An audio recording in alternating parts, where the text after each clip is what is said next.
What is up, ladies and gentlemen, and beautiful people of the Crasher community? How are you guys doing today? So in this video, we have ourselves a little bit of a follow-up in regards to my previous video on the subject of Niantic, Pokemon GO, and broken shiny odds for remote raiders. And this right here originates from an article on Game Rant that is titled, Pokemon GO issues fix and compensation for broken shiny remote raids. Niantic issues an advisory that it has resolved an issue with remote raids in Pokemon GO, including compensation for players affected by the problem. Niantic has just announced that it has resolved an issue with remote raids in Pokemon GO and is issuing compensation to players affected by the technical problem. Given just how irate Pokemon GO players have been with the company and the recent changes implemented into the mobile game, it is likely refreshing for the fanbase to see Niantic's speedy response to the issue.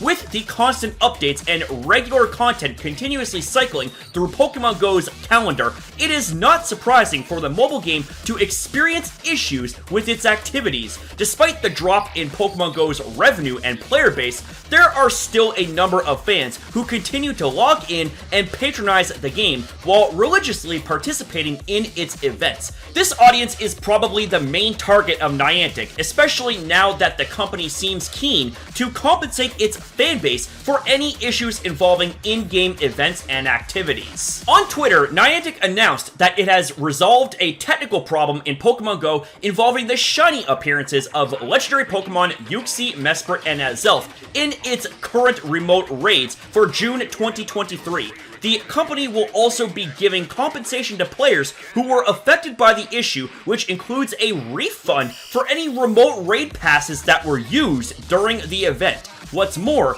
Niantic will give affected players one extra remote raid pass and will announce a special raid event soon. And this right here is the tweet in question from Niantic support that is embedded in this article. Comments on the Twitter thread showed mixed reactions from the Pokemon GO fanbase. On one hand, many fans were pleased by Niantic's speedy response and were glad to receive the compensation of Pokemon GO remote raid passes. Others shared that they thought Niantic still had a long way to go when it comes to addressing issues in the mobile title, especially since many are still angry about how flippant the company has been with regard to community complaints. Some also pointed out that compensation would not have been needed if the game did not have any issues in the first place. Nevertheless, Niantic is probably taking a step in the right direction, especially when it comes to listening to and compensating Pokemon GO players. However, the company should be more careful when it comes to releasing new events and content. Given just how critical the Pokemon GO community has been with the game, it is likely that they will find more in-game issues and air them out online in the future. Hopefully, Niantic will be as speedy with fixes then as it was with the recent ones. Okay, wow, I had to actually slap myself a few times because I thought I was seeing things. I thought I was dreaming, but no, this is actually a real thing. And, yeah, I gotta give the devil its due. Kudos to you, Niantic. You're finally stepping up, you're finally manning up, and you are finally acknowledging that your game has issues, and the players that are affected by said issues should be compensated. That still doesn't absolve you of your past sins that you have yet to answer to and address, but this is a start. I will give you props on this. Now, on a little bit of a side note, setting everything else above aside for a moment, this right here, this was Niantic blatantly admitting that this issue that some were perhaps maybe speculating on whether or not this was actually true or just bad luck or making conspiracy theories on. Nah, fam, Niantic actually just blatantly confirmed and admitted that this issue was indeed a thing. But I am honestly really freaking glad that I was able to report on something positive for once when it comes to the subject of Niantic, Pokemon GO, and the Pokemon GO community, because in all honesty, and I've said this time and time again, but I'm gonna continue to say the same things, especially for those in the back. I care about Pokemon GO. I care about the Pokemon GO community.